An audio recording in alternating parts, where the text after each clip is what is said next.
Oramos. Bendito Dios, Padre querido, te damos gracias porque tú eres bueno. Gracias porque tú nos has protegido durante todo este día. Gracias también por la protección que le diste a Jorge, a su esposa Raiza. Te pedimos también que tú los sigas cuidando y protegiendo también a cada uno de nosotros. Bendice a cada hermano que está en esta plataforma, en este estudio. Bendice nuestros hogares, oh Dios. Y en esta hora, de manera especial, y en el nombre de Jesús, me presento delante de ti, oh Señor, para pedir una unción especial de tu Santo Espíritu en el estudio de tu palabra. Queremos, oh Dios, conocerte cada día más. Necesitamos conocerte. Necesitamos entablar una relación estrecha contigo. Eso es lo que tú has establecido en tu palabra y a lo que tú nos has estado invitando a conocerte cada día más y a comprometernos contigo. Así que en esta hora, oh Dios, en el nombre de Jesús, quiero pedirte que tu Santo Espíritu pueda habitar en medio de cada uno de nosotros y que tu palabra nos ayude cada día más a confiar en ti y a asegurar esta salvación tan grande que tú nos has regalado en Cristo Jesús. Gracias, Padre Celestial, en el nombre de Jesús. Amén.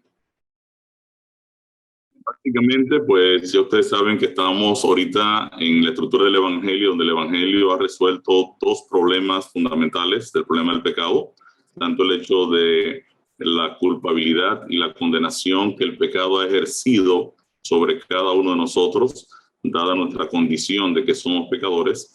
Han entendido también el concepto del bautismo. El bautismo es mi decisión de yo cambiar de quién me va a dirigir. ¿Quién me va a gobernar? ¿Quién estará dirigiendo las acciones de mi vida, mi comportamiento? Y luego cómo el Espíritu de Dios está entonces disponible para actuar en la vida de cada uno de nosotros. ¿Cómo lo hace? No lo sé. ¿Cómo puede trabajar en la mente de todos los seres humanos al mismo tiempo? Por eso es Dios. El Espíritu Santo es parte de la deidad. Y Él, de acuerdo a lo que dice la Biblia, nos convence de pecado, nos convence de juicio, nos convence de justicia, nos enseña, nos guía, nos reprende, nos corrige, intercede por nosotros con gemidos indecibles, hace una labor extraordinaria en la vida de cada uno de nosotros.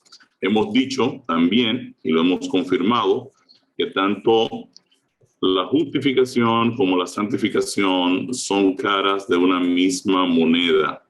Quiere decir, el aceptar a Jesús como mi Salvador personal y permitir la dirección del Espíritu de Dios en mi vida, ambos elementos trabajan juntos durante la vida del creyente. Y esto es importantísimo que lo recordemos. O sea, recordar la cruz de Cristo como el sacrificio que lava mis pecados y recordar que el Espíritu de Dios, a través de la palabra, a través de sus enseñanzas, pues me estará guiando conforme a la voluntad de Dios. Son dos elementos esenciales para yo permanecer en la salvación. Vimos también que el mayor competidor que tenemos en nuestras vidas a la obra del Espíritu Santo que quiere realizar en nosotros, pues somos nosotros mismos. Y por ello que nosotros debemos examinarnos periódicamente, orar, pedirle al Señor sabiduría para identificar si hay algo que estamos haciendo de manera incorrecta, si hay algo que necesitamos mejorar, que nos enseñe su palabra también a cómo compartir el Evangelio. Si somos tímidos, pedirle al Señor que nos ayude a librarnos de esa timidez, que podamos obviamente tener el valor de presentarle la verdad de la salvación a nuestros amigos, a nuestros relacionados. Algunos pensarán que estamos locos, eso también es válido, va a pasar, o sea, de hecho a mí me han tildado de loco muchas veces, pero eso no importa. Lo importante es que el plan de Dios existe, es real, está disponible para los seres humanos y obviamente Dios nos manda a compartirlo. Vimos en el día de ayer que es en su segunda venida donde Jesús juzgará a cada persona según sus obras o según su accionar. Y vamos a repasar rápidamente los textos. Vamos a pedirle aquí a Génesis que nos ayude. Apocalipsis 22:12, ya lo vimos. He aquí yo vengo pronto y mi galardón conmigo, para recompensar a cada uno según sea su obra. Quiere decir que Jesús viene pronto a recompensar a cada persona de acuerdo a sus obras. Juan 5, 28 y 29. No os maravilléis de esto, porque vendrá hora cuando todos los que están en los sepulcros oirán su voz, y los que hicieron lo bueno saldrán a resurrección de vida, mas los que hicieron lo malo a resurrección de condenación. Muy bien, Mateo 16, 27. Porque el Hijo del Hombre vendrá en la gloria de su Padre con sus ángeles, y entonces pagará a cada uno conforme a sus obras. El Hijo vendrá en la gloria de su Padre. Segundo Timoteo 4, 1. Te encarezco delante de Dios y del Señor Jesucristo, que juzgará a los vivos y a los muertos en su manifestación y en su reino. Muy bien, Romanos 2, 5 al 10. Pero por tu dureza y por tu corazón no arrepentido, atesoras para ti mismo ira para el día de la ira y de la revelación del justo juicio de Dios, el cual pagará a cada uno conforme a sus obras. Vida eterna a los que perseverando en bien hacer buscan gloria y honra en inmortalidad. Pero ira y enojo a los que son contenciosos y no obedecen a la verdad, sino que obedecen a la injusticia. Tribulación y angustia sobre todo ser humano que hace lo malo, pero gloria y honra y paz a todo el que hace lo bueno. A mí me gustaría estar en el segundo grupo, definitivamente, en el que recibe gloria y honra y paz, y ser de los que hacen lo bueno. O sea que ese es el grupo de los ganadores, es lo que dice la palabra. Sigue diciendo Juan 12, 48. El que me rechaza y no recibe mis palabras, tiene quien le juzgue. La palabra que he hablado, ella le juzgará en el día postrero. Muy bien. Dios también ha establecido un día, de acuerdo a Hechos 17, 31, en el cual juzgará a todo el mundo. Ese día es obviamente la segunda venida de Cristo. Por cuanto ha establecido un día en el cual juzgará al mundo con justicia, por aquel varón a quien designó, dando fe a todos con haberle levantado de los muertos. Y 1 Corintios 4, 5. Así que no juzguéis nada antes de tiempo, hasta que venga el Señor, el cual aclarará también lo oculto de las tinieblas y manifestará las intenciones de los corazones. Y entonces cada uno recibirá su alabanza de Dios. Muy bien. También ayer hablábamos de la interrelación entre la fe y las obras y vimos Efesios 2, 8 y 9. Porque por gracia sois salvos por medio de la fe. Y esto no de vosotros, pues es don de Dios, no por obras para que nadie se gloríe. Vimos Tito 3, 5. Nos salvó no por obras de justicia que nosotros hubiéramos hecho, sino por su misericordia, por el levantamiento de la regeneración y por la renovación en el Espíritu Santo. Y Romanos 3, 28. Concluimos, pues, que el hombre es justificado por fe sin las obras de la ley. Entonces, fíjense que estos tres textos claramente enseñan que somos salvos por medio de la fe y no por obras, para que nadie se jacte.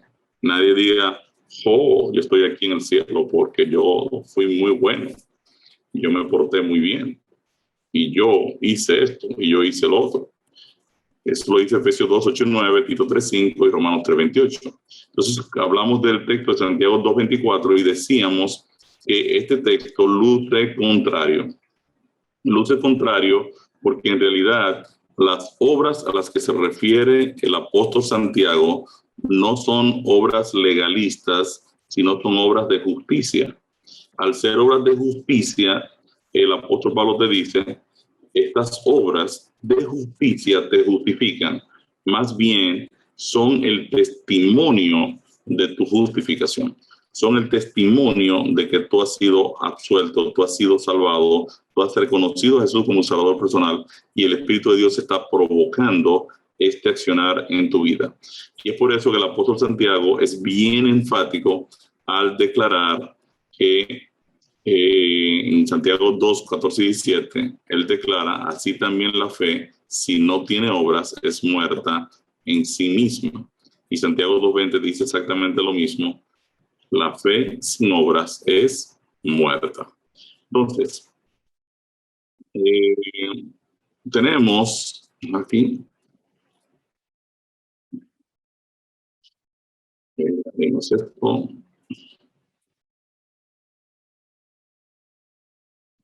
Okay.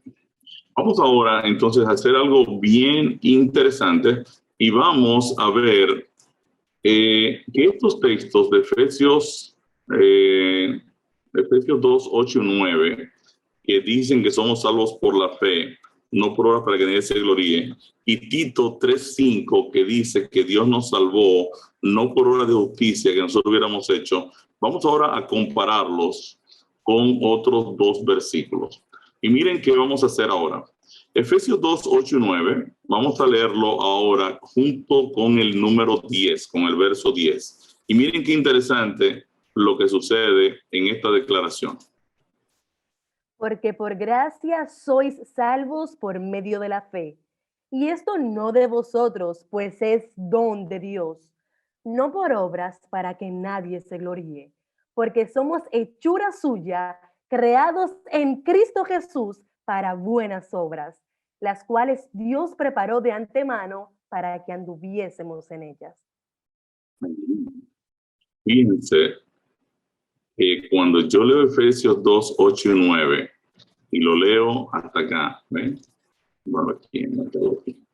Yo lo leo hasta ahí, pues luce que las obras no son importantes o no son requeridas. Pero cuando incluyo el verso 10, me doy cuenta de que en realidad las obras están incluidas en la declaración de justicia. Miren otra vez el texto. El apóstol dice, porque ustedes son salvos por gracia, soy salvo por gracia, gracias soy salvo por medio de la fe, y esto no de vosotros, pues es un regalo de Dios, no por obras para que nadie se gloríe. Si leemos el texto solo ahí, podemos pensar que las obras pues no son necesarias o no son indispensables o no sencillamente no se van a ver. Ahora el texto 10, el apóstol Pablo ahora viene y aclara y dice, un momento, no es que las obras no son necesarias, porque en realidad hemos sido creados por gracia, por la fe, hemos sido creados en Cristo Jesús. ¿Para qué cosa? Para buenas obras, las cuales Dios preparó de antemano para que anduviésemos en ellas. Entonces aquí lo que queremos dejar claro es, en la estructura del Evangelio, las obras son el resultado de la fe. Son el resultado de yo haber aceptado a Jesucristo en mi vida y haber aceptado la dirección del Espíritu de Dios. Cuando yo acepto la obra del Espíritu de Dios en mi vida, el resultado será las buenas obras. Entonces, Efesios 2, 8, 9 señala que la salvación es solo por gracia para que nadie se gloríe. Pero el verso 10 declara que fuimos creados en Cristo Jesús para buenas obras. Las obras serán entonces un resultado de la salvación ya obtenida en Cristo. Si hacemos este mismo ejercicio, este mismo análisis con Tito 3:5 y lo comparamos con el verso 8, vamos ahora a leerlos en conjunto. Nos salvó no por obras de justicia que nosotros hubiéramos hecho, sino por su misericordia, por el levantamiento de la regeneración y por el lavamiento de la regeneración y por la renovación en el Espíritu Santo. Palabra fiel es esta, y en estas cosas quiero que insistas con firmeza, para que los que creen en Dios procuren ocuparse en buenas obras. Estas cosas son buenas y útiles a los hombres. Fíjense, interesante. Los que creen en Dios procurarán ocuparse en buenas obras. Quiere decir que las buenas obras son el resultado de yo haber creído en Dios y ser guiado por la presencia de su Espíritu. No ocurre al revés. No es que yo voy a producir buenas obras para entonces creer en Dios. Y es por eso que muchas personas que no toman su decisión por Cristo y no se bautizan y no arrancan en la vida cristiana, tienen un evangelio aquí un poquito cruzado. En otras palabras, no hay forma de que yo pueda producir buenas obras si primero no he creído. Entonces, hay personas que dicen, no, cuando yo organice algunas cosas buenas que tengo que hacer, entonces yo voy a entregarle mi vida a Cristo. Y la gente dice, no, no funciona así, es al revés. Tú primero le entregas tu vida a Cristo y ahora el Espíritu de Dios provoca que tu vida se ordene. No es al revés. Por eso es que somos tan enfáticos al declarar, queridos, no les presenten a una persona que usted está evangelizando la idea de que él necesita obedecer si antes usted no le ha presentado la estructura de la salvación, lo que han hecho por él, cómo Dios ha manifestado el amor, su amor para con el pecador, cómo Dios se ha involucrado en nuestra salvación a nivel personal, cómo Dios le ha entregado todo por amor a nosotros. Mientras usted no le explique a una persona lo que Dios ha hecho para salvarlo, no le pida ahora que considere a Dios como la persona a la que tiene que obedecer. Mientras yo no reconozco a Dios como redentor, no lo puedo reconocer como el Señor a quien voy a obedecer. Y esa es la secuencia. Primero yo reconozco al Dios creador, luego al Dios redentor, luego al Dios Señor. No puedo hacerlo al revés. Si yo no creo que Dios es el creador, tampoco voy a creer que es el redentor. Y si no lo acepto como redentor, no lo voy a aceptar como Señor. Entonces, esa es la secuencia en el proceso de compartir el Evangelio. Entonces, al igual que en la carta a los Efesios, en Efesios 2, 8 y 9, Tito 3, 5 y 8, se une al concepto de que las buenas obras vendrán como resultado de la conversión. En ese sentido, tanto el texto de Efesios 2, 8 y 9 como el texto de Tito 3, 5, en realidad se unen, hacen eco con la declaración del apóstol Santiago en Santiago 2, cuando dice, la fe sin obras está muerta. Porque Efesios 8 y 9 dice que fuimos creados en Cristo Jesús para buenas obras. Tito 3, 5 dice, el 8 dice, ¿para qué? Para que los que creen en Dios procuren ocuparse en buenas obras. Entonces vemos ahora que la Biblia entonces es coherente con este principio. Vamos a leer Filipenses 2:13. ¿Qué tipo de obras se deberán ver en la vida del creyente? ¿Qué tipo de obras se deberán ver en tu vida y en mi vida? Esa es la pregunta. Porque Dios es el que en vosotros produce así el querer como el hacer, por su buena voluntad. El texto aquí, ¿quién produce el querer como el hacer? Ricardo. Recuerden que Ricardo es carnal. El apóstol Pablo, siendo cristiano, decía, yo soy carnal, vendido al pecado, la ley de Dios es espiritual. Quiere decir entonces que yo no puedo producir algo que a Dios le agrade. Entonces, ¿quién es que lo va a producir en mi vida? Dios lo va a producir.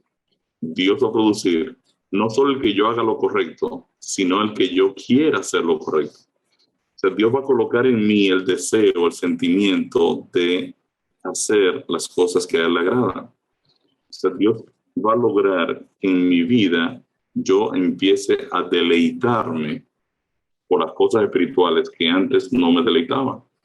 Antes me deleitaban las carnales, ahora Dios está a través de su Espíritu transformando mi vida para que yo empiece a disfrutar, pasar tiempo con Él, a disfrutar, testificar, disfrutar hacer un grupo pequeño, disfrutar orar, disfrutar estudiar la Biblia. Ahora yo puedo leer la Biblia y decir, wow, esto es impresionante. Yo me río mucho con mi madre, va a cumplir 94 años, pero ella lee sin lentes. Entonces, se ha leído la Biblia ya 66 veces, creo que va por la 67. Entonces, siempre que estamos desayunando, ella me dice, wow, descubrí una cosa nueva leyendo la Biblia. Digo, ¿cómo tú puedes descubrir cosas nuevas si has leído ya 66 veces el libro? Dice, no, pero es que esto yo no lo sabía, yo nunca me había fijado en este detalle. Y es interesante porque para ella es un deleite leer la palabra de Dios y descubrir nuevas cosas, nuevas cosas. Y he visto que el Señor provoca eso en la medida que estamos dispuestos, obviamente, a hacer su voluntad, estudiar su palabra, orar y testificar. Entonces, las obras producidas por nosotros deben ser el resultado de la dirección y el trabajo del Espíritu Santo en nuestras vidas. Estas obras testifican de la salvación ya obtenida en Cristo. En el juicio, y aquí viene el punto otra vez, acuérdense que estamos en el contexto del juicio, Jesús presentará las obras del Espíritu como testimonio de su obra en cada uno de aquellos que han aceptado voluntariamente a Jesús como su Salvador y Redentor. Aquellos que dicen ser cristianos y conocer a Dios, en el juicio de Dios serán desenmascarados, ya que sus acciones no son aprobadas. Las obras testifican la clase de creyente que cada quien es. Vamos a ver este texto de Tito 1:16 para que ustedes vean qué pasa aquí. Profesan conocer a Dios, pero con los hechos lo niegan, siendo abominables y rebeldes, reprobados en cuanto a toda buena obra. Wow, ¿qué pasa con esta gente? Ellos dicen que conocen a Dios, pero en su accionar niegan a Dios. Dice el texto, ellos están siendo abominables y rebeldes, reprobados en cuanto a toda buena obra. Por eso, mis queridos, usted tiene que tener cuidado, si usted empieza a seguir a un líder supuestamente espiritual, que habla muy bonito, pero que en esencia está tomando una serie de decisiones o está haciendo una serie de acciones que son reprobadas por la palabra de Dios. Tienen que tener cuidado con eso. Porque la Biblia dice, tengan cuidado porque estas personas profesan conocer a Dios, pero con los hechos lo niegan. Lo niegan. ¿Qué es lo que se juzgará en el juicio? El texto de Juan 15:5, yo pienso que es bien clave aquí. Jesús dice, yo soy la vid, ustedes los pámpanos, ustedes son las ramas. El que permanece en mí, si este fuera Jesús, nosotros en Cristo, yo he aceptado la justicia de Cristo que me cubra, yo he aceptado estar en Cristo. El texto me dice, si tú permaneces en mí y yo permanezco en ti, tú vas a llevar fruto. O sea, fíjense aquí los dos elementos. El pecador en Cristo y Cristo en el pecador. El proceso de santificación. Cristo en nosotros. Fueron los dos temas que vimos. Vimos nosotros en Cristo, el tema 3, y Cristo en nosotros, el tema 13. Nosotros en Cristo, Cristo en nosotros, justificación versus santificación, es la condición del hombre espiritual. ¿Cuál va a ser el resultado? Las buenas obras, el fruto del Espíritu, la fe, la paciencia, el gozo, la paz, la benignidad, la bondad, la misericordia. O sea, inmediatamente una persona ha decidido permanecer en Cristo y Cristo permanece en esa persona, entonces inmediatamente se va a ver un resultado. Y Jesús dice, si te separas de mí, tú no puedes hacer nada. Entonces, ¿qué se juzgará en el juicio? En realidad, lo que se juzga en el juicio es si yo me encuentro en el esquema 1 o me encuentro en el esquema 2. Si usted lo analiza de manera objetiva, se va a dar cuenta de que lo que se va a juzgar en el juicio en realidad es el tiempo. Relación es tiempo. En el juicio se juzgará si estuvimos viviendo en el esquema 1, caminando bajo la dirección de Dios, andando con Dios, oyendo de Dios, mirando a Jesús, contemplando a Cristo, o si sencillamente yo me encuentro en el esquema 2 separado de Él. sea, si me encuentro en el esquema 1, el resultado natural son las buenas obras. Y me encuentro en el esquema 2, entonces yo sencillamente no puedo hacer nada. Es importante que usted entienda qué es lo que se juzga en el juicio, para que usted no se desgaste tratando de vivir en esta situación pensando que usted va a agradar a Dios en esta condición. Sin leer la Biblia, sin orar, sin hablar a otros de Jesús, ¿usted pretende alcanzar la salvación? La verdad es que no va a poder hacerlo. Jesús le dice, no puedes hacer nada. En realidad, estás perdido. Entonces, es básico, señores, queridos amigos, queridos hermanas, hermanos, todo lo que me escucha, tanto en este Zoom como los que vayan a ver este programa más adelante o lo vean por Facebook o por YouTube. Asegúrese de estar en el esquema 1 todo el tiempo. Dios es bueno todo el tiempo. Dios me llama a estar caminando con Él todo el tiempo. En realidad, ¿cuál es el tema central del juicio? Dios ha estado en juego desde el primer momento que empezamos este programa. Ustedes recuerdan que yo les decía a ustedes que Dios es el creador de todas las cosas. Él es que pone en marcha el universo. Él es que crea todas las criaturas del universo. Una persona dice, bueno, si Dios es el creador de todo, ¿es el creador del pecado? No, Él no es el creador del pecado, porque Él es santo. Ahora, Él creó seres libres que tienen la capacidad o de amarlo a Dios o de no amarlo. Ahora, ¿qué es lo que está en juego dentro del contexto del juicio? Vamos a leer a Job 1, del 6 al 10. Un día vinieron a presentarse delante de Jehová los hijos de Dios, entre los cuales vino también Satanás. Y dijo Jehová a Satanás, ¿de dónde vienes? Respondiendo Satanás a Jehová, dijo, de rodear la tierra y de andar por ella. Y Jehová dijo a Satanás, ¿no has considerado a mi siervo Job, que no hay otro como él en la tierra, varón perfecto y recto, temeroso de Dios y apartado del mal? Respondiendo Satanás a Jehová, dijo, ¿acaso teme Job a Dios de balde? ¿No le has cercado alrededor a él y a su casa y a todo lo que tiene? Al trabajo de sus manos has dado bendición. Por tanto, sus bienes han aumentado sobre la tierra. Ok, aquí tenemos una escena de juicio, ¿sí?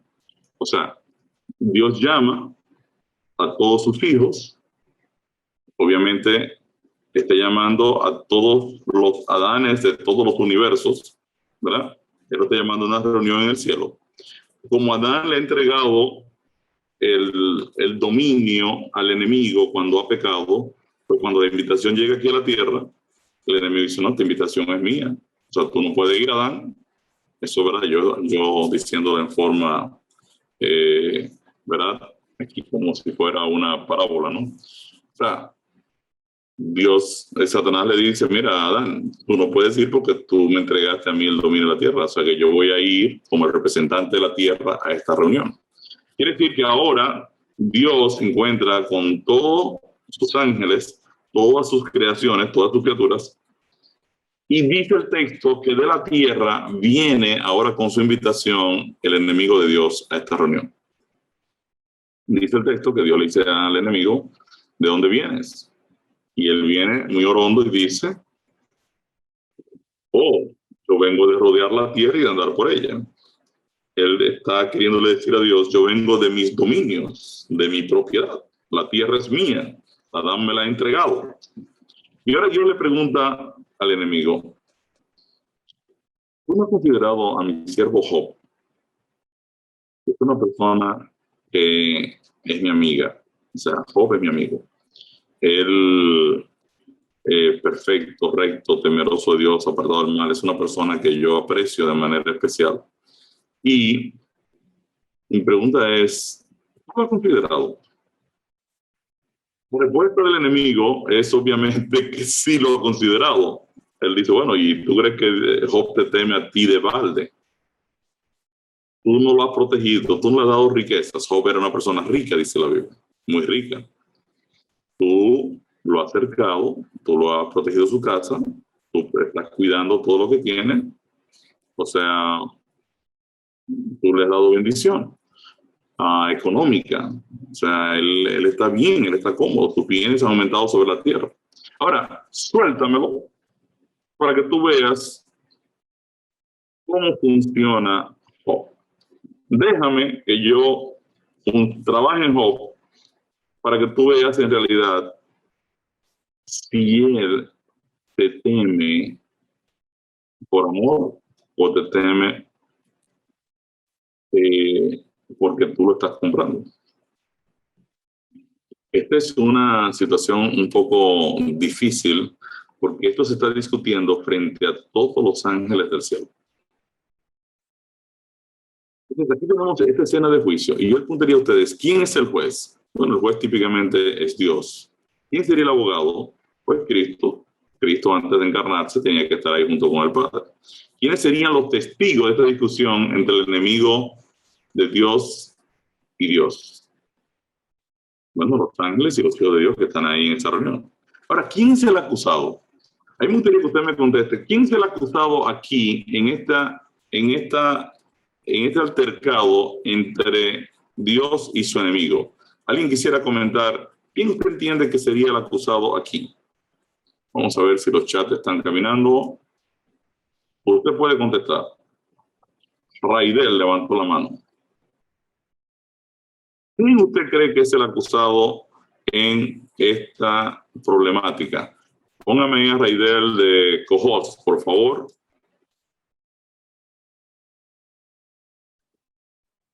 Listo, Raidel. Ingeniero, ¿cómo está? Buenas noches. Buenas noches. Yo creo que en este caso el acusado es Job. Job. Muy bien. ¿Alguien más tiene una posición diferente? No levanten todas las manos a la vez, porque después no lo podemos poner de cojos a todos.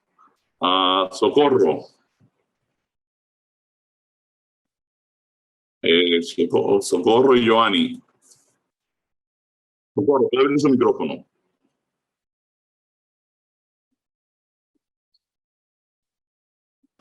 Siempre me da un poco de problemas. Buenas noches. Bueno, yo pienso que él acusa directamente a Dios.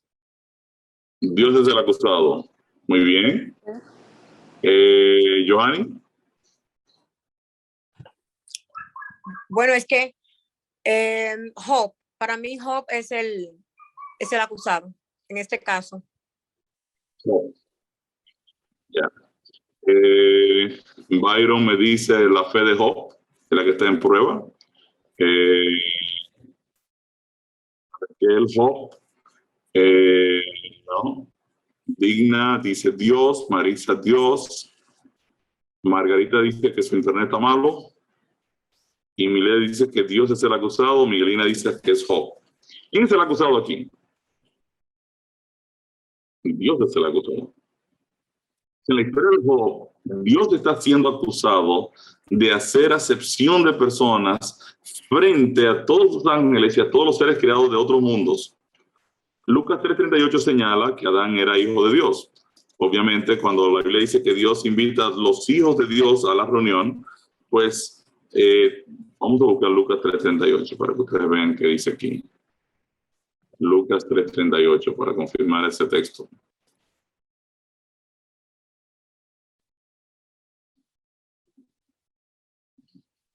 Aquí está, ¿verdad? Toda la genealogía de Cristo.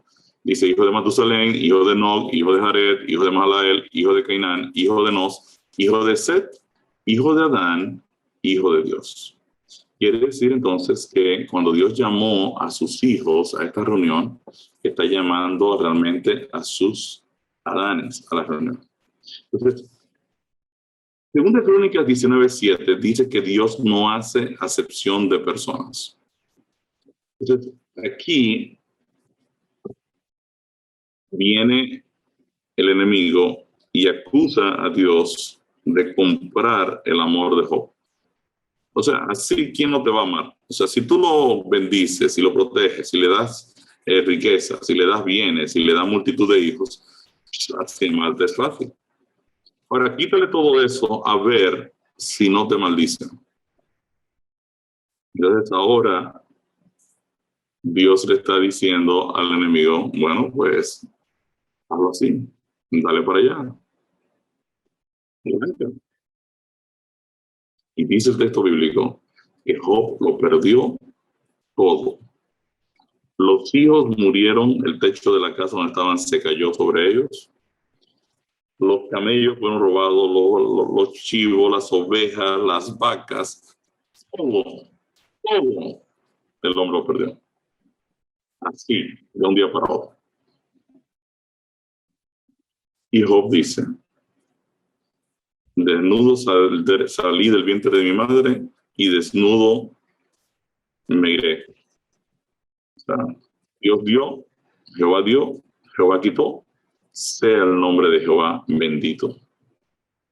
Y ahora voy a ver otra reunión en el cielo, después de toda esa pérdida lamentable. Y Dios te le queja a Satanás. Le dice, mira, tú no has considerado lo que hizo Job después que tú me incitaste a permitirte que le quitara todo. Tú viste lo que tú hiciste. Y aquí la Biblia está diciendo de dónde que viene el mal y quién lo provoca. Y el enemigo le dice, ¿sabe qué?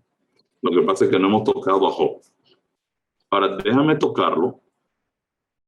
Vamos, suéltamelo. Permíteme tocarlo. A Job le salió una sarna tan terrible. Leyendo una historia sobre el caso de Job, la escritora decía que lo único que el enemigo le dejó a Job sin dañar fue la lengua y el paladar para que maldijera a Dios. Después el tipo tenía toda la carne podrida por dentro y por fuera, la cabeza y todo. Solo le dejó la lengua y el paladar para que maldijera a Dios. Fíjense que quien está en realidad siendo juzgado ante el universo es Dios y su carácter, Dios y su ley. Si realmente Dios es justo o Dios es injusto. Esto es lo que ha estado en juego siempre. Siempre ha estado en juego. Y Dios está apostando a los seres humanos para reivindicar su carácter. Claro, Cristo es quien reivindica completamente a Dios ante el universo. Pero Dios ha decidido confiar en la raza humana que ha caído, confiarle que puedan ser los que anuncien el evangelio tanto a los no creyentes como a todo el universo. Lo decíamos en el tema 1. Y eso te lo encuentra en Efesios 3. Vamos a recordarlo ahí rápidamente para que no se nos olvide. En Efesios 3, del 8 en adelante, creo que es el 10. Ajá. Vamos a leerlo aquí, desde el 8. Génesis, si me lo puede leer desde el 8, por favor. A mí, que soy menos que el más pequeño de todos los santos, me fue dada esta gracia de anunciar entre los gentiles el evangelio de las inescrutables riquezas de Cristo y de aclarar a todos cuál sea la dispensación del misterio escondido desde los siglos en Dios, que creó todas las cosas, para que la multiforme sabiduría de Dios sea ahora dada a conocer por medio de la Iglesia a los principados y potestades en los lugares celestiales, conforme al propósito eterno que hizo en Cristo Jesús, nuestro Señor.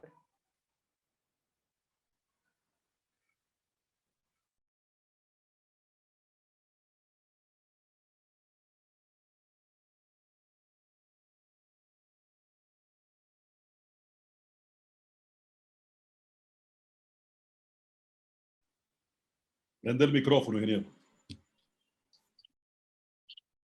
Esto está diciendo que el carácter de Dios va a ser ahora revelado por la iglesia en los a los principados y potestades celestes. Quiere decir entonces que en el juicio de Dios, nosotros vamos a ser juzgados porque Dios está siendo juzgado.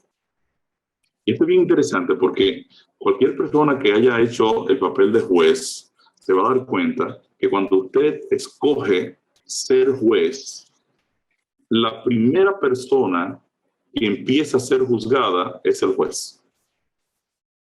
¿Este juez será bueno o será malo? ¿Este juez estará sobornado por la parte contraria o no estará sobornado? Fíjense que el primer escrutinio, el primer juicio se le hace al juez. ¿Será que yo puedo confiar en este juez o no debo confiar en el juez? Por eso es que Dios acepta ser juzgado. No hay ningún problema con eso. Él se presenta como el justo. Y por eso Él es el único que puede juzgar. Es el único que puede juzgar nuestras mentes, nuestro corazón y nuestras acciones. Yo no puedo juzgar a nadie.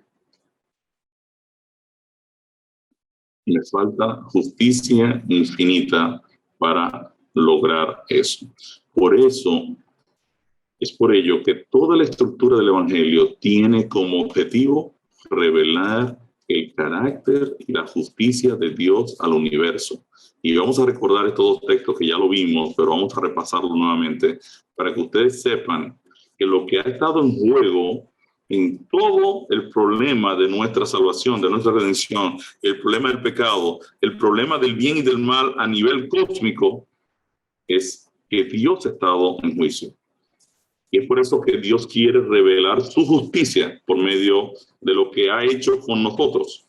Dios ha dicho, ok, la humanidad se perdió, pero no es justo que se pierdan por el pecado de Adán. Yo lo asumo. Eso es lo justo.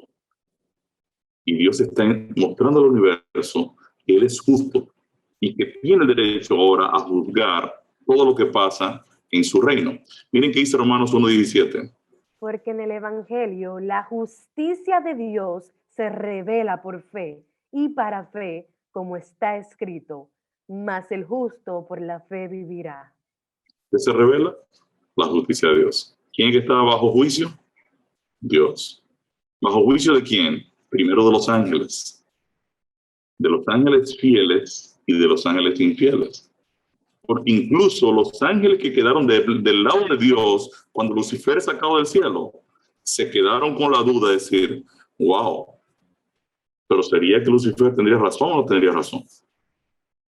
Nosotros no nos vamos a ir con ese proyecto político, puede ser peligroso. Pero, ¿será que estaban en lo correcto o no estaban en lo correcto? ¿Será que Dios es justo o no es justo? Por eso usted se va a dar cuenta, cuando estudiemos el santuario un poquito más adelante, que los ángeles son representados en el Evangelio en el arca del pacto, justo arriba de la ley de Dios, que es una réplica de su justicia. Porque es el juicio de Dios lo que va a afectar a los ángeles. En el sentido de que Dios está revelando su carácter. No solo a los seres humanos, sino a todo el universo. Por eso viene que dice Romanos 3, 24, 26. Siendo justificados gratuitamente por su gracia, mediante la redención que es en Cristo Jesús, a quien Dios puso como propiciación por medio de la fe en su sangre, para manifestar su justicia a causa de haber pasado por alto en su paciencia los pecados pasados, con la mira de manifestar en este tiempo su justicia, a fin de que Él sea el justo y el que justifica al que es de la fe de Jesús. ¿Está claro? ¿Qué es lo que está pasando aquí? ¿Qué es lo que Dios quiere?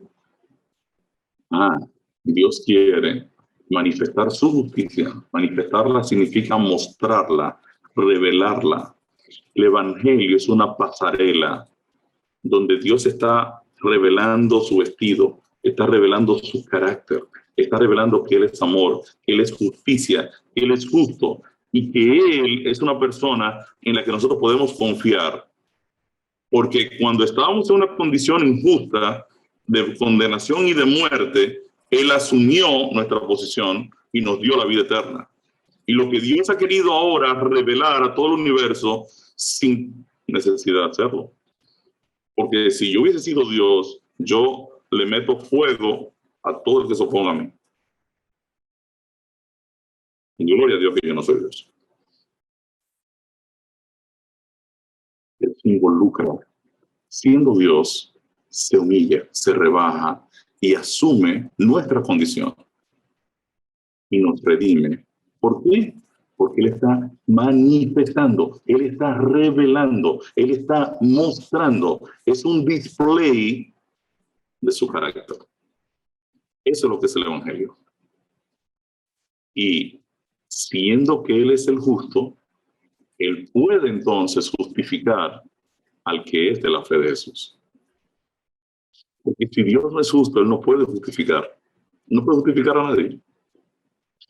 La base de mi justificación es la justificación de Dios. Su justicia. Ahora, analicemos cómo la parábola del trigo y la cizaña nos enseña la importancia del fruto de un árbol para el juicio. Y vamos a ver por qué las obras son las que van a testificar de mi posicionamiento en Cristo. ¿Qué dice Mateo 13, 24 al 30? Les refirió otra parábola, diciendo: el reino de los cielos es semejante a un hombre que sembró buena semilla en su campo, pero mientras dormían los hombres, vino su enemigo y sembró cizaña entre el trigo y se fue. Y cuando salió la hierba y dio fruto, entonces apareció también la cizaña. Vinieron entonces los siervos del padre de familia y le dijeron: Señor, ¿no sembraste buena semilla en tu campo? ¿De dónde pues tienes cizaña? Él les dijo: un enemigo ha hecho esto. Y los siervos le dijeron: ¿quieres pues que vayamos y la arranquemos? Él les dijo: no, no sea que al arrancar la cizaña arranquéis también con ella el trigo. Dejad crecer juntamente lo uno y lo otro hasta la siega. Y al tiempo de la siega yo diré a los segadores: recoged primero la cizaña y atadle en manojos para quemarla, pero recoged el trigo en mi granero. Qué interesante. Dios está diciendo, no. Al final del tiempo vamos a separar. La cizaña la quemamos. Lo que se perdió, lo que rechazó el Evangelio, las personas que no pudieron entender, o no quisieron entender más bien, no que no pudieron, porque Dios busca la manera de explicar bien esto. Las personas que no quisieron aceptar mi regalo de la salvación, no quisieron en realidad aceptar mi justicia, entonces ellos tienen que enfrentarse al problema del pecado, que es la muerte eterna. Pero el trigo, tú me lo reúnes en mi granero, porque ese es mi trigo. Voy a pasar la eternidad con el trigo. Y qué bueno sería que tú y yo seamos trigo. Vamos a leer primero de Juan 4, 17 y 18. ¿Deben temer los creyentes en Cristo al juicio de Dios? En esto se ha perfeccionado el amor en nosotros, para que tengamos confianza en el día del juicio, pues como Él es, así somos nosotros en este mundo. En el amor no hay temor, sino que el perfecto amor echa fuera el temor, porque el temor lleva en sí castigo, de donde el que teme no ha sido perfeccionado en el amor. Entonces, ¿por qué se ha perfeccionado el amor en nosotros? Para que tengamos confianza en el día del juicio. ¿Está el amor ágape de Cristo actuando en mi vida? Entonces yo no tengo que tener ningún temor, porque yo no estoy bajo la ley, yo estoy bajo la gracia. O sea, el carácter de Cristo es el que está funcionando en mi vida. Él es el que está produciendo el querer como el hacer por su buena voluntad en mi vida. El Espíritu de Dios está dirigiendo mi vida. No tengo que tener ningún temor, porque las obras que se van a presentar no son las mías de Ricardo. Las mías no existen. Ricardo no está actuando. Las obras que se están presentando en el juicio son las que el Espíritu de Dios está realizando a través mío. Ricardo ya está muerto. Por eso Gálatas 2:20 es tan importante. No yo, sino Cristo. Yo estoy crucificado con Cristo y ya no vivo yo, no yo, sino Cristo. En 1 Juan 4, 17 y 18, el apóstol Juan le recuerda a aquellos que tienen el carácter de amor de Dios plasmado en sus vidas, que no tienen que temer al juicio. No hay que temer. Yo no tengo que vivir, ay Dios mío, entonces yo estoy bajo maldición, o me va a caer un rayo. No, eso no es el modelo de un creyente. Un creyente está anclado en la salvación en Cristo. Y está siendo guiado por el Espíritu de Dios. Si está siendo guiado por el Espíritu de Dios, como dice el texto. Porque si alguno no tiene el Espíritu de Dios, no es de él. Y el apóstol Pablo dice muy claro, dice, querida iglesia, si usted tiene, si el Espíritu de Dios mora en usted, entonces no hay ningún problema, usted es de él. Y dice, si es que el Espíritu de Dios está morando en tu vida. Si alguno no tiene el Espíritu de Dios, entonces obviamente no es de él. ¿Qué dice Romanos 8, 31, 34? Para que no temamos al juicio. ¿Qué extraordinarias declaraciones hace aquí el apóstol Pablo? ¿Qué pues diremos a esto? Si Dios es por nosotros, ¿quién contra nosotros? El que no escatimó ni a su propio Hijo, sino que lo entregó por todos nosotros, ¿cómo no nos dará también con él todas las cosas? ¿Quién acusará a los escogidos de Dios? Dios es el que justifica. ¿Quién es el que condenará? Cristo es el que murió.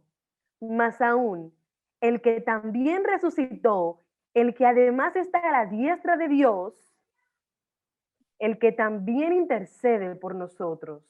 Interesante. Entonces, ¿quién contra nosotros? O sea, si Dios está de mi lado, ¿qué temor yo tengo que temer? ¿Qué temor tengo que tener? Ninguno. O sea, dice, el que no escatimó, el que no regateó para entregar a Cristo. La Romanos 8, 31, 34 plantea que si Dios no regateó, no escatimó, no barajó entregar a su propio Hijo, sino que lo entregó por nuestra salvación, ¿cómo podemos pensar que Dios está interesado en condenarnos en el juicio? Juan 5, 22 y 23 y Hechos 10, 42 declaran que Dios dio todo el juicio a Cristo. Miren qué dice Juan 5, 22 y 23. Porque el Padre a nadie juzga, sino que todo el juicio dio al Hijo, para que todos honren al Hijo como honran al Padre. El que no honra al Hijo, no honra al Padre que le envió. Pero Cristo es el abogado.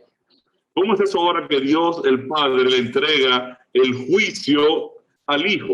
Le está diciendo al abogado mío, mira, a partir de ahora tú eres el juez. Y ahora cuando yo voy al juicio me doy cuenta que el que me juzga es el que me defiende. Entonces el juicio está comprado, está de mi lado. Miren que dice Hechos 10, 40, 42. A este levantó Dios al tercer día e hizo que se manifestase, y nos mandó que predicásemos al pueblo y testificásemos que Él es el que Dios ha puesto por juez de vivos y muertos. Él es el que Dios ha puesto por juez. Entonces San Juan 5, 20, 23 declara que Dios dio todo el juicio a Jesús, lo que significa que el juez y el abogado son la misma persona. Podemos sentirnos entonces confiados ante el juicio de Dios si hemos mantenido nuestra relación con el Señor. Filipenses 4:3, Apocalipsis 3:5. ¿Qué otro libro existe y quiénes tienen sus nombres escritos en él? Asimismo te ruego también a ti, compañero fiel, que ayudes a estas que combatieron juntamente conmigo en el Evangelio, con Clemente también y los demás colaboradores míos, cuyos nombres están en el libro de la vida. Excelente. ¿Qué dice Apocalipsis 3:5? El que venciere será vestido de vestiduras blancas, y no borraré su nombre del libro de la vida, y confesaré su nombre delante de mi Padre y delante de sus ángeles. Toda persona creyente en Jesucristo, de palabra y de hecho, se encuentra anotada en el libro de la vida. Vamos a leer esta historia de Éxodo 32, 31 y 32. ¿Qué le pidió Moisés a Dios que hiciera si no perdonaba a Israel? Entonces volvió Moisés a Jehová y dijo: Te ruego, pues este pueblo ha cometido un gran pecado, porque se hicieron dioses de oro, que perdones ahora su pecado, y si no, tráeme ahora de tu libro que has escrito. ¿Qué le está pidiendo Moisés a Dios? Israel ha hecho un ídolo ¿verdad? Hizo un becerro de oro, Dios se enoja y ahora Dios le dice, mira, apártate de este pueblo que yo voy a consumir a todos. Y Moisés dice, no, pero tú no puedes hacer eso porque tú lo acabas de sacar de Egipto. ¿Y qué va a decir la gente? ¿Lo sacó de Egipto para destruirlos? No, es más, tú no puedes hacer eso. Pero Moisés va al pueblo y dice, miren, Dios está bien enojado, yo voy ahora a negociar con Dios a ver si logro que él renuncie al hecho de consumirlos a ustedes. Pues ¿cómo es posible que Dios abre el mar rojo y ustedes ahora se hacen de un becerro que es el Dios de ustedes? Ahora que Moisés está utilizando aquí, cuando ahora se encuentra con Dios y le dice en el monte, mira, yo te ruego que Nasá, recuerden que no es perdonar, Nasá es cargar. Yo te ruego que tú cargues con el pecado del pueblo y que lo perdones, o sea, que tú lo asumas y entregues tu vida para redimirlo a los tipos que te han ofendido. Ese es el planteamiento. Y este es uno de los diálogos más significativos en la Biblia. Moisés le pide a Dios que perdone a Israel, en realidad que cargue con el pecado de Israel, ya que el pecado demanda la muerte eterna del ofensor o de alguien que esté dispuesto a cargar el pecado con su propia vida. Lo que Moisés le pide a Dios es que el propio Dios ponga su vida para perdonar al pueblo que lo ha ofendido. Ahora bien, para apelar a la misericordia de Dios, Moisés hace una propuesta nunca vista. Si tú no pones tu vida eterna, entonces sácame a mí del libro de la vida y usa mi vida y perdona al pueblo. Yo muero en el lugar del pueblo. En otras palabras, si Dios no está dispuesto a entregar su vida eterna para perdonar a Israel, Moisés está dispuesto a entregar la suya en cambio. Y yo digo, wow, eso es impresionante. Intercediendo por Israel, Moisés estuvo dispuesto a que su nombre fuese borrado del libro de la vida, ser el sustituto de Israel y cargar su pecado. Solo que Moisés es una sola vida y no puede justificar a los miles de vidas que han pecado. Ahora, ¿qué respuesta dio el Señor a Moisés? Y Jehová respondió a Moisés, al que pecare contra mí, a este raeré yo de mi libro. Dios le dijo a Moisés que él solo borra de este libro al que peca contra él, en realidad al que rechaza la salvación que Dios ha provisto en Cristo. Ahora Dios le señala a Moisés el criterio para borrar a una persona del libro de la vida: pecar contra Dios. Más tarde Dios le declara a Moisés en Éxodo 34, 6, 7 que él, Dios, es quien en definitiva carga las iniquidades, las transgresiones y los pecados de cada uno de nosotros. Vamos a leer Mateo 25, 23, ver el verso 34. ¿Qué sentencia maravillosa ofrecerá el Señor a los salvados en Cristo? Su Señor le dijo, bien, buen siervo fiel, sobre poco has sido fiel, sobre mucho te pondré. Entra en el gozo de tu Señor. ¿Qué dice el verso 34? Entonces el rey dirá a los de su derecha, venid, benditos de mi Padre, heredad del reino preparado para vosotros desde la fundación del mundo. La declaración final de Dios sobre los justos en su juicio será en su favor, dándoles la bienvenida a su reino eterno. ¿Qué triste sentencia emitirá el Señor a los que rechazaron el Evangelio? Entonces dirá también a los de la izquierda, apartaos de mí, malditos, al fuego eterno preparado para el diablo y sus ángeles.